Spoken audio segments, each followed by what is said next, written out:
CounterSpy is a completely historically accurate game about the Cold War in which we're trying to blow up the moon, which happened.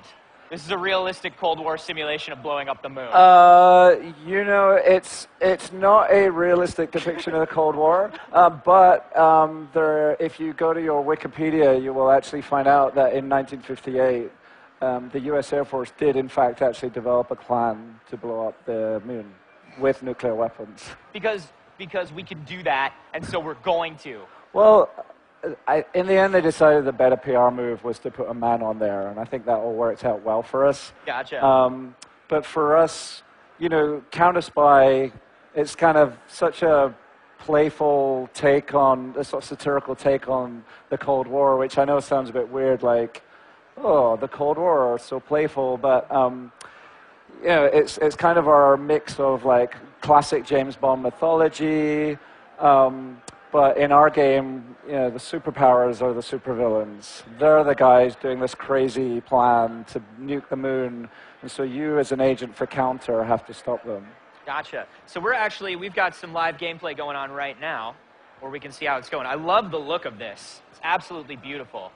Yeah, we have a secret weapon. Our art director worked at Pixar for a number of years, worked on The Incredibles, so you can definitely see kind of a little bit of his influence throughout the game.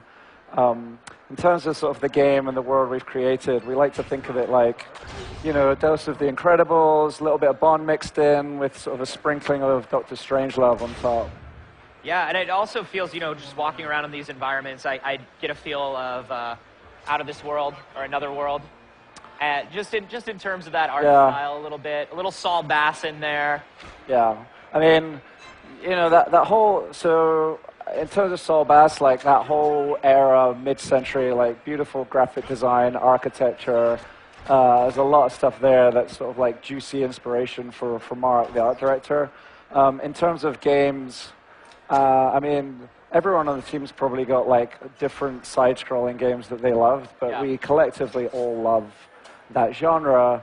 Out of this world, Flashback, huge games for me. Probably like the first time I ever played a game where I was like, oh, games can be about something, and I might want to make these. Yeah, for sure. You know, I'm loving watching this here because you are playing with, even though you have this kind of classic 2D perspective when you're kind of solving puzzles and getting through your environments, you guys are playing with the camera and the perspective here to do things like takedowns and actual gunfights. Yeah, well, it's one of those things, we wanted to bring something a little more modern to the genre, so you know, although it's a side-scroller, everything's built in full 3D, and so this felt like a really nice way to sort of open up the environments for the player. It's actually, if you're playing the game using stealth, using one of the silenced weapons, the cover, those cover combat areas are actually very useful too. You can pop into cover, use your silenced pistol, and then it's pretty fun just to try and surgically pick off guards as they're moving around, sort of unaware that you've just taken out one of their friends. Well, it's kind of neat because, you know, we're clearly going through this this installation here. What's the end goal of the mission that we're watching? So a couple of things. First of all, your overall end goal is collect all the launch plans, discover the location of one of the rocket sites for either side. So you'll be going into imperialist and socialist bases.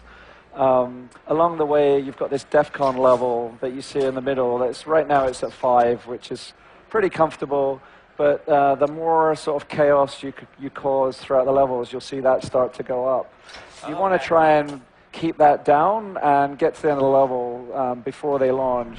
Yeah, I noticed you're kind of crawling around trying to carefully take out cameras and stuff like that here. So obviously all that has an effect. Yeah. What I wanted to ask is, as we're going through the installation here, you know, we are seeing these other enemy soldiers and agents walking around in the background, playing with the depth. And are those other areas that we're going to find? Are those places that we're eventually going to interact with? I guess this just answered my question when the perspective shift. Yeah, your interaction is basically, I'm going to shoot that guy that's back there, or I'm going to take him out. The game keeps you constrained along the kind of classic side-scrolling vertex. But I love that because just a moment ago, this control room was clearly just a background plate as we were walking over Right. to one platform, Yeah. but now we're coming back. Yeah, you got a nice little kind of preview of the guys that were going to be ahead of you. And there's a lot of little... So one thing that's interesting is the levels are all constructed using procedural elements. So levels get stitched together differently on each playthrough. Guards, things that you find in the world are different. So if you play through and you die, you start again. You're not going to be playing the same level on level Oh, I one. love that. So the map itself stays the same, but we've got to take out maybe different cameras or different guards are posted in different... Yeah, and actually the maps will change too, like the layout, sort of room by room. We have this system that kind of stitches them together, almost like imagine sort of shuffling a deck and then playing it again for the player. Oh, that's very cool. This is actually... We're watching the PS4 version here, but you're also coming to PS3 and Vita as well, yes? Yes, we're really close to finish now. PlayStation 4, PlayStation 3, and Vita. It's going to be coming out in the summer. The game's going to be a cross-buy, so whichever platform you buy, you own it for all. Also has cross-save, so you got to go hit the road. Hopefully you're not driving. Turn off your PlayStation 4, grab your Vita, and you can kind of carry on. Unless you get one of those Google self-drive cars, and then you'll... Yeah, that's probably... I feel like that's probably safe. I feel like that's fine. That's about where it's all going. Well, awesome. David, thank you so much for coming by and showing it off. Absolutely.